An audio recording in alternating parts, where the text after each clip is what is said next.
యువకాలం అని పాదయాత్ర చేశాడు. అతను పాదయాత్ర చేసిన నాటి నుంచి ఈ రాష్ట్రంలో వర్షాలు పడ్డాయా?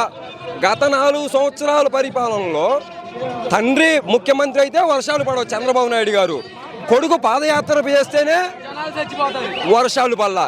దీన్ని బట్టి ప్రతి రైతు బిడ్డ ఆలోచించుకోవాల్సిన విషయం, జగన్మోహన్ రెడ్డి గారు కానీ ఈ రాష్ట్రానికి సీఎం చేసుకోలేకపోతే ఈ రాష్ట్రానికి వర్షం రాదు. రైతులు కాదు కదా, మీ మీడియా కానీ కదా, వ్యాపారస్తులు కదా, బీటెక్ హైటెక్ అని చెబుతుండే చూసినా రోడ్లు వేయేస్తా అంటుండే కదా, వాళ్ళు కూడా అవన్నీ ఏముండవు. రైతు కడుపు నిండా అన్నం తినాలంటే వర్షం పడాలి, రైతు పండిస్తేనే వీళ్ళందరికీ అవసరం.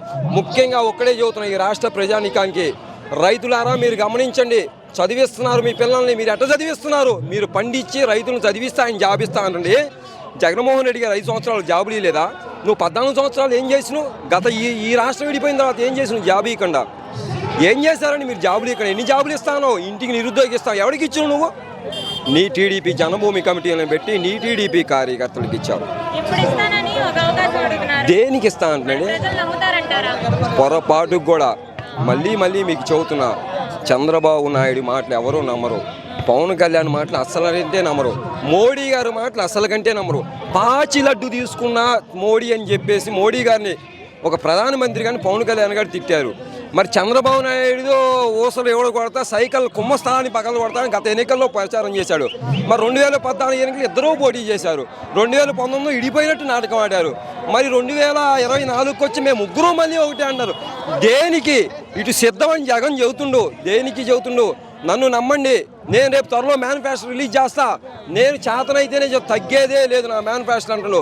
మీరు 7 పథకాలు అన్నారు, 6 అన్నారు, నిన్న 7 అన్నారు, రేపు ఇంకొక 10 పథకాలు చేస్తారు. మీరు ముగ్గురు కలిసి చేస్తారు. ఏ ఒక్క పథకం మీది అమలు కాదు. రాష్ట్ర ప్రజలు నమ్మే స్థితిలో లేరు ఇవాళ. మీరు అమాయకులమైన పవన్ కళ్యాణ్కి ఫ్యాన్స్ ఉన్నమాట వాస్తవం. పవన్ కళ్యాణ్ గారు మంచివాళ్ళే, నువ్వు మాట్లాడవచ్చు కానీ పవన్ కళ్యాణ్ గారు ఆయన గొప్ప వ్యక్తి, సినీ స్థానంలో నెంబర్ 1 అయినా. మేము పవన్ కళ్యాణ్ ఫ్యాన్స్ ఉంటారు, అభిమానులు చాలామంది ఉంటారు. ఓటు అనేది వేయరు ఎవరు. ఒక్కటే విషయం చెబుతున్నానండి, చంద్రబాబు నాయుడు గారు అతను ఎప్పుడైతే 4 కులాలకి న్యాయం చేయగలుగుతాడో అప్పుడే ఓటేస్తారు. ఇచ్చిన మాట మీద నిలబడమనండి ముందు. ఇప్పటికైనా ఇచ్చిన మాట మీద నిలబడిన తర్వాతే ఎవరైనా ఓటేస్తారు. ఇవాళ అమాయకులుగా లేరు.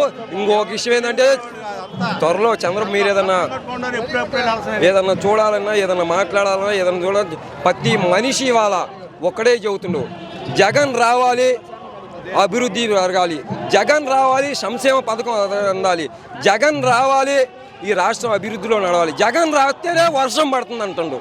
రైతుకు అది కావాలి ముందు. రైతు అయినా ఇవాళ విదేశీ విద్య ఎవరు తెచ్చాడండి? విదేశీ విద్య పిల్లలకి ఎవరు ఇస్తున్నారు? జగన్మోహన్ రెడ్డి కాదు ఇస్తుంది.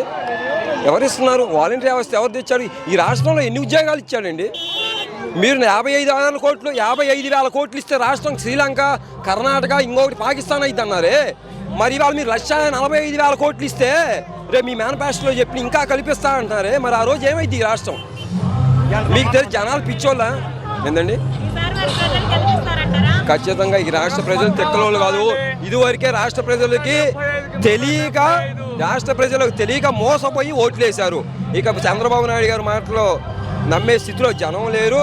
జగన్మోహన్ రెడ్డి గారికి ఒకవేళ ఎస్సీ ఎస్టీ బీసీ కులాలు అదురుపోయి బయటికి రాలేకున్నా సైలెంట్ ఓటింగ్ పరంగా, నేను ఒక చౌదరినిసిని, నేను కమ్మాస్ బిడ్డని, ఒక కమ్మ కులంలో పుట్టా, నేను నాది ఎనకొండ నియోజకవర్గం, నాకు బొల్లా బ్రహ్మనాయుడు గారు మా శాసనసభ్యులు, అనిల్ కుమార్ యాదవ్ పార్లమెంట్ అభ్యర్థి, అనిల్ కుమార్ యాదవ్ బంపర్ మెజార్టీతో గెలుస్తాడు పార్లమెంటు, నర్సాపేట పార్లమెంట్ అభివృద్ధి. అట్లా ఈ రాష్ట్రంలో 175కి మా జగన్మోహన్ రెడ్డి గారు చెప్పినట్టుగా 130 సీట్లు గ్యారంటీగా వస్తాయి. 175 వచ్చినా మా జగన్మోహన్ రెడ్డి కాంగ్రెస్ మీద ఉన్నాడని మా నమ్మకం. చంద్రబాబు నాయుడు గారు 14 సంవత్సరాలు ముఖ్యమంత్రిగా చేశారు ఈ రాష్ట్రానికి. ఉమ్మడి రాష్ట్రంలో 9 సంవత్సరాలు, మన రాష్ట్రం చీలిపోయిన తర్వాత 5 సంవత్సరాలు ముఖ్యమంత్రిగా చేసినటువంటి చంద్రబాబు నాయుడు గారు ఉమ్మడి రాష్ట్రంలో 9 ఏళ్ళు ఉన్న పరిపాలనలో ఏ రోజు ఈ రాష్ట్రంలో చుక్క వర్షం పడలా. రైతులు చాలా ఇబ్బంది పడ్డారు, వలసలు పోయారు, ఎన్నో రకాలుగా ఇబ్బందులు పడ్డారు. పక్క రాష్ట్రాలు కర్ణాటక, ఇంకొకటి రేసు తమిళనాడులు బతుకుతున్నారు. ఇవాళ చూసుకుంటే ఇవాళ ఒక్క నిమిషం ఆలోచించండి.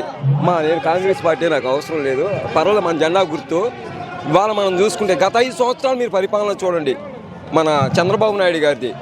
అతను ఎక్కిన తర్వాత వర్షాలు పడ్డాయా? పేదలు ఎన్ని విధాలుగా ఇబ్బంది పడ్డారు. రైతు ఇవాళ కడుపు నిండా అన్నం తింటుంటే జగన్మోహన్ రెడ్డి గారు ఎక్కబట్టి.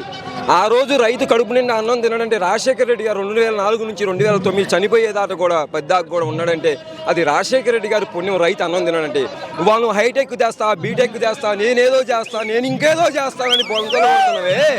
నాకు ఒక చిన్న విషయం అర్థం కావట్లేదు. మీరు ఏవైనా తీసుకోండి, రైతు పండించే రైతుకి అన్నం, వీళ్ళందరికీ అన్నం పెట్టాలంటే రైతు ఉండాలి కదా.